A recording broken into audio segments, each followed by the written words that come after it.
जैसे सभी जंगल में जंगल का एक राजा होता है, जैसे शेर, वैसे ही हमारी भोजपुरी इंडस्ट्री की सुपरस्टार खेसारी लाल यादव जी भी हमारे भोजपुरी इंडस्ट्री के शेर हैं।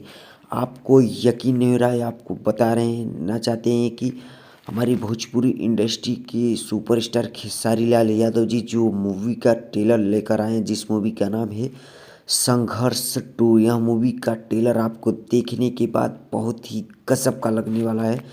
यह फिल्म एकदम केजीएफ का बाप है, केजीएफ का बाप एकदम साउथ मूवी को एकदम टक्कर दे रहा है। भोजपुरी में ऐसा तो पहली बार ही हुआ है ना। तो आप भी एक खेसारी लाल यादव जी के फैंस तो खेसारी को ढेर सारा सपोर्ट कीजिए, प्यार आशीर्वाद दीजिए। ऐसे ही खेसारी लाल यादव जी के रिलेटेड न्यूज़ वीडियो पाने के लिए हमारे चैनल को कर दीजिए सब्सक्राइब और बेल आइकन को प्रेस कर दीजिए, ताकि मैं जो भी नया वीडियो अपलोड करूँ उसका नोटिफिकेशन सबसे पहले आप तक पहुँचे। जय भोजपुरी समाज।